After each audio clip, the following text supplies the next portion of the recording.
What's up YouTube, Sunny here, and today we have seen the closure of the 2022 Pokemon World Championships. It has come and gone, once again bringing an end to a season that really took 3 years to complete, mainly because of the pandemic, but with IRL play able to come back in full swing, we were able to not only play some regionals, some international championships, but the world championships as well. And it did come to a close. Andre Screwball did take the Masters division with an Arc Flying Pikachu Decidueye deck. Now, keep in mind, this is not the exact 60. This is not the exact 60, but cards that were allegedly seen in the deck, according to a group of people. And, you know, it's just like a little bit of a background thing, just showing the deck that won, in theory. Again, this is not the exact deck list, but just a list I was able to sort of put together from it. But yes, this was the winning deck in the Masters division, and both juniors and seniors were dominated by Palkia variants. I believe an Ice Rider build was one of them. So, that brought closure to the season, and yeah, this is basically what took the show right here. Now, of course, at the World Championships as well, we were giving, of course, a wealth of information as far as next season, which we're going to head over here. Starting with what was revealed at the closing ceremony, and what we thought was going to be revealed at the opening ceremony, was the newest TCG mechanic, which is actually not very new, after all. In fact, they're bringing back an old mechanic with a somewhat new twist. They're bringing in the EX mechanic.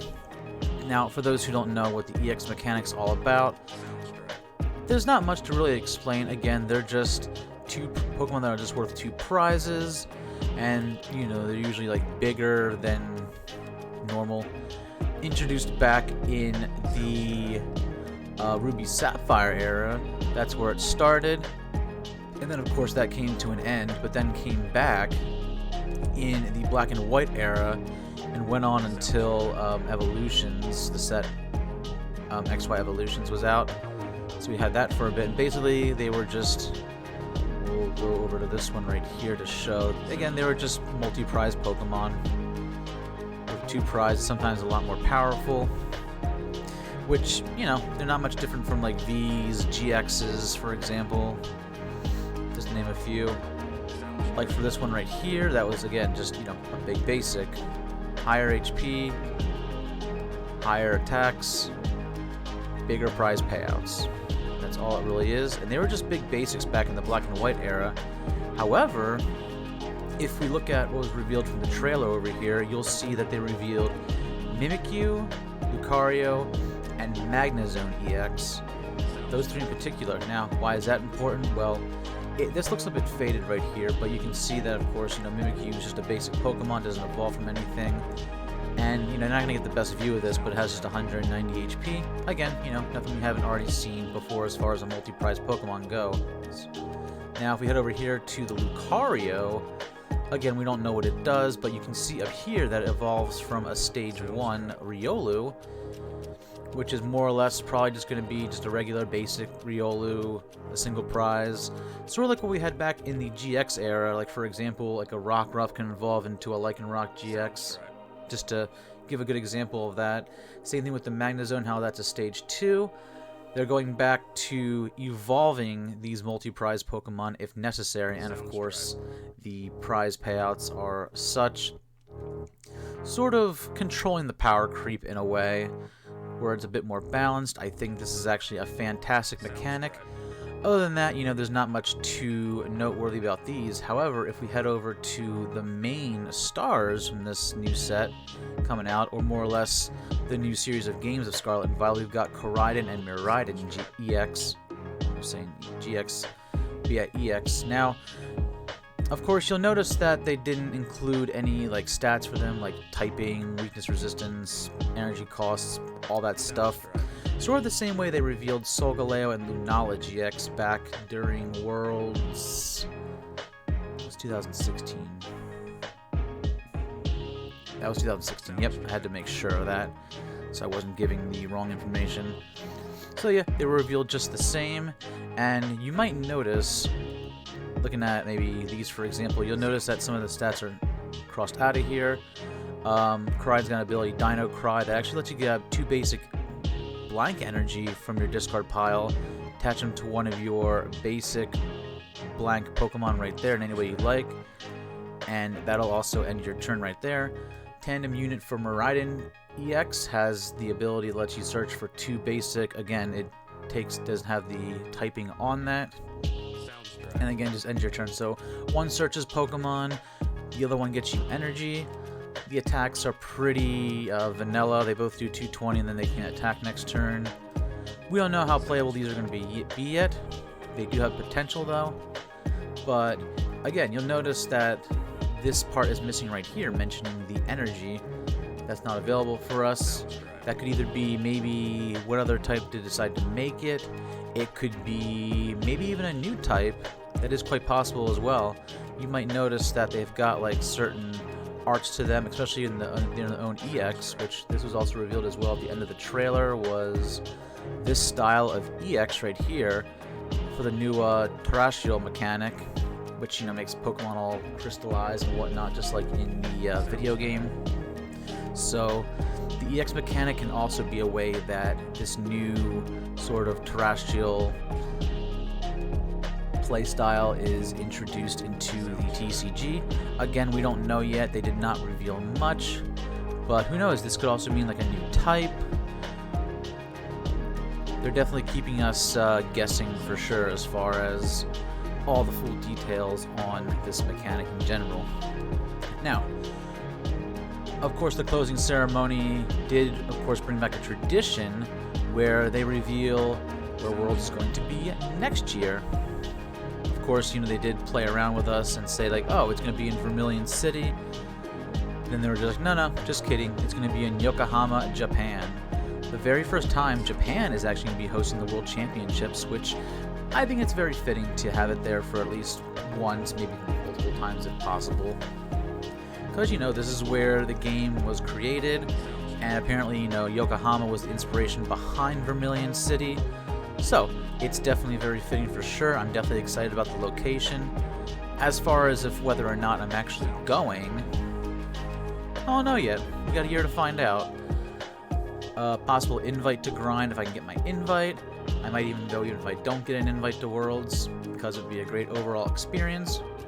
We don't know yet. We'll definitely see for sure. And of course, apparently they might release the dates as far as when the World Championships is going to be in January.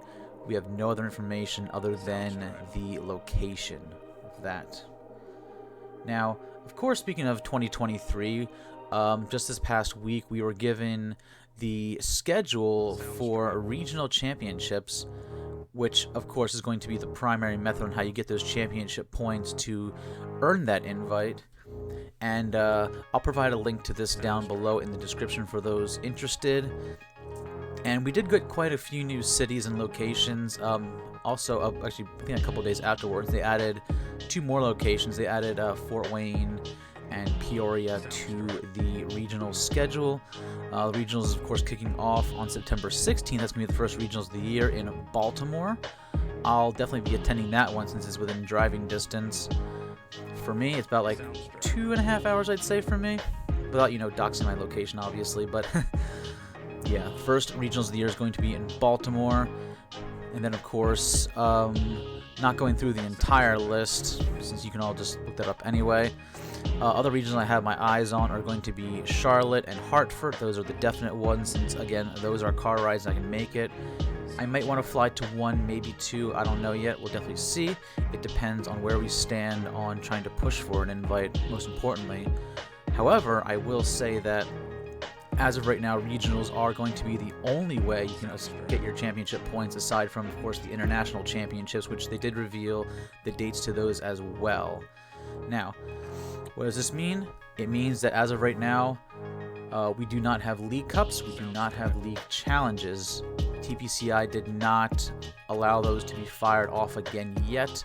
which I know has stirred up a bit of mixed opinions type thing. I, of course, it definitely stinks that we don't have them right now, but, I'm sure they'll definitely come back eventually, and then, you can get the game rolling again on that local level and give people within local distance a chance to push for points for their Worlds Invite as well, or as opposed to just, traveling all over the country, which not everybody is able to do. So we'll just have to see where the future stands as far as League Cups and challenges goes. They could literally introduce them at some point in the year, maybe not even this year at all, we don't know yet. And it should be also willing to note that they didn't announce any bit of expanded regionals in the expanded format, of course. That did not get announced nor confirmed. So it's assumed that as of right now, all of the regionals within this page right here are going to be in the standard format. So we'll just have to wait and see if they ever decide to bring back expanded, or if eventually they might just kill off the format. It's just a matter of seeing what happens for sure. I'll keep everybody posted on that as soon as I find out, but we'll definitely see for sure.